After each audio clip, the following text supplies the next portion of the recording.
ఆరోగ్యాన్ని ఎలా ఉందని వారు తొందరగా రికవరీ కావాలని చెప్పి కేసీఆర్ గారి ఆదేశాల మేరకు ఈరోజు వారి కుటుంబ సభ్యుల్ని పరామర్శించడం జరిగింది. డాక్టర్లతో కూడా మాట్లాడాం. ఆ దేవుడి దయ సంతోషం.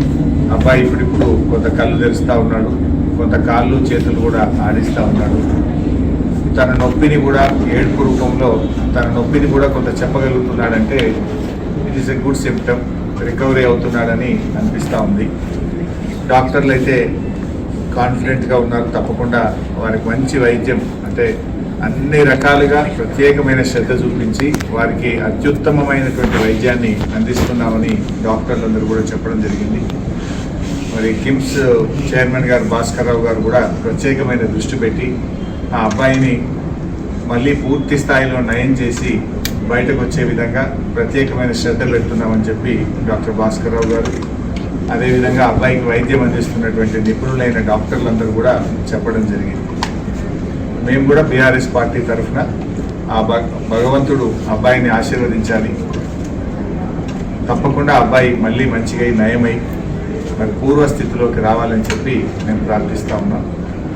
వారి తండ్రి గారు భాస్కర్ గారికి కూడా కేసీఆర్ గారు మమ్మల్ని అందరినీ పంపారు. మీరు ధైర్యంగా ఉండండి, తప్పకుండా బాబు బాగవుతాడనే ఆత్మవిశ్వాసాన్ని ధైర్యాన్ని కూడా వారికి ఇవ్వడం జరిగింది. వారి అమ్మగారు రేవతి గారు చనిపోవడం చాలా దురదృష్టకరం. మరి జరిగిన సంఘటన చాలా బామారుని ఎంత గట్టిగా పట్టుకున్నది అనేది మనందరం కూడా టీవీల్లో పత్రికల్లో చూసాం, వీడియోలు కూడా చూసాం. అంటే తల్లి కొడుకుల అనుబంధం ఎంత గట్టిగా ఉందో, తను ప్రాణాన్ని విడుస్తూ కూడా కుమారుడిని ఎంత బలంగా పట్టుకుందో కూడా మనం చూసాం. సో ఏది ఏమైనా ఈ సంఘటన చాలా దురదృష్టకరం. రేవతి గారి మృతికి ప్రగాఢ సానుభూతిని తెలియజేస్తూ శ్రీతేజ్ తొందరగా బాగై నయం కావాలని ఆ భగవంతుని బీఆర్ఎస్ పార్టీ పక్షాన ప్రార్థిస్తుంది. సీఎంతో ఫిల్మ్ ఇండస్ట్రీ మీటింగ్ జరిగింది, సెపరేట్ అయిపోయింది. సరే, ఇది రాజకీయాలు మాట్లాడే సందర్భం కాకపోవచ్చు. అందరికీ తెలుసు ఏం జరుగుతుంది అనేది. రాష్ట్ర ప్రజలు గమనిస్తున్నారు, ఫిల్మ్ ఇండస్ట్రీ వాళ్ళు గమనిస్తున్నారు. ఏం జరిగినా రాష్ట్రానికి మంచి జరగాలి, భయభ్రాంతులతో కాదు, ప్రేమ అభిమానాల మధ్య జరగాలి. ఏదైనా రాష్ట్రం మంచి కోసం ఆలోచించాలి. అందరూ బలవంతంగానో భయభ్రాంతుల మధ్య కాకుండా ప్రేమ అభిమానాలతో మంచితనంతో మంచి జరగాలని కోరుకుంటాం. సరే, ఇప్పుడు ఎందుకంటే మేము వచ్చింది ఆసుపత్రి, ఇక్కడ మేము రాజకీయాలు మాట్లాడడం మాకు అంత కలుస్తారు సరైన సందర్భం కాదు. We only pray the God Sritej బాగా కావాలి, తొందరగా బయటకు రావాలని ప్రార్థిస్తాం.